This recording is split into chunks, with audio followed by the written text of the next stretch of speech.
Kata ejaan adalah keseluruhan peraturan bagaimana melambangkan bunyi iuran dan bagaimana menghubungkan serta memisahkan lambang-lambang.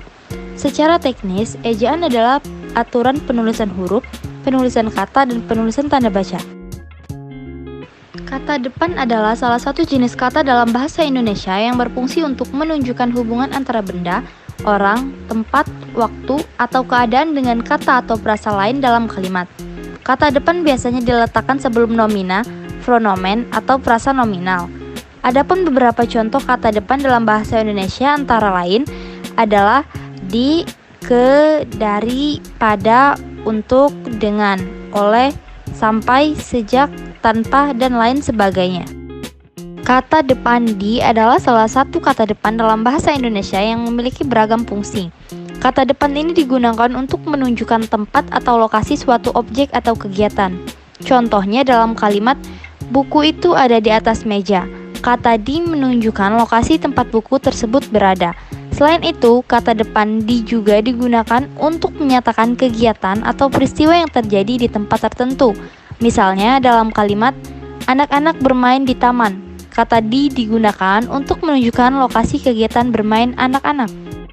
Ada perbedaan yang jelas antara kata depan di dan awalan di dalam bahasa Indonesia. Berikut adalah cara membedakan keduanya. Yang pertama, yaitu arti. Kata depan di digunakan untuk menunjukkan tempat, posisi, atau lokasi suatu objek.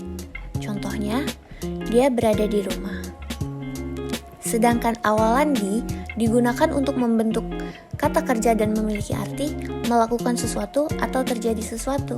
Contohnya, dia ditangkap polisi karena pelanggaran lalu lintas. Yang kedua, penggunaan. Kata depan di selalu diikuti oleh kata benda seperti di rumah, di sekolah, di kota.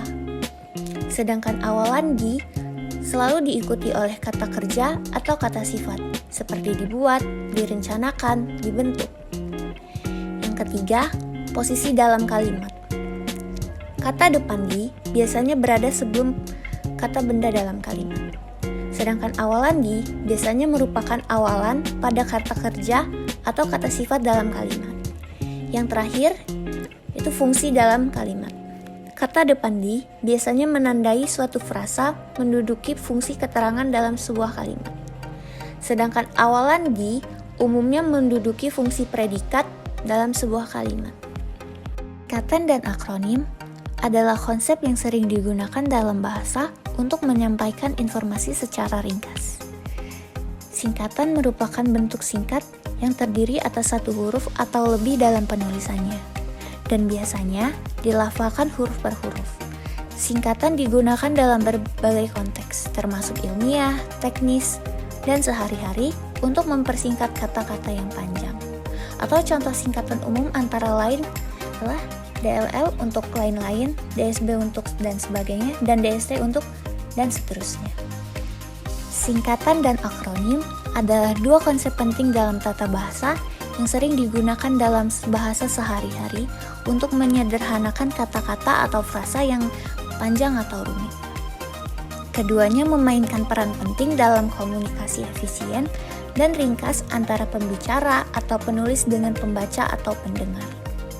Macam-macam singkatan menurut Prihantini Buku Master Bahasa Indonesia adalah sebagai berikut.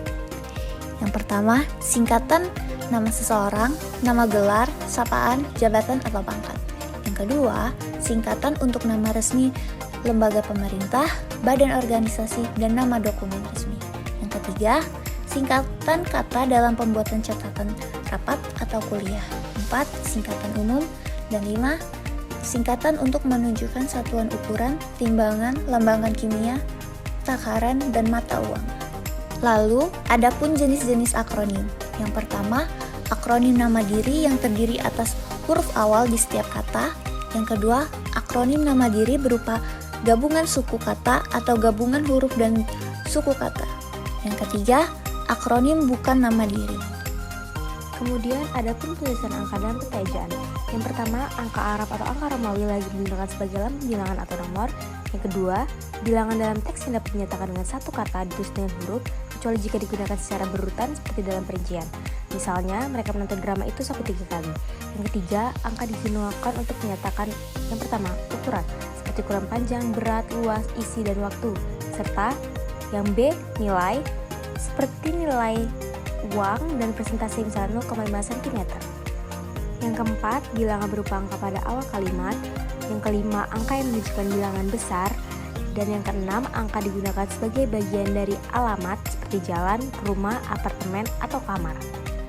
Kemudian yang ketujuh, angka digunakan untuk menomori bagian karangan. Yang kedelapan, penulisan bilangan dengan huruf seperti dalam peraturan perundang-undangan. Dan dibagi menjadi 2, bilangan tertulis secara mandiri dan bilangan pecahan ditulis dengan per yang dilekatkan.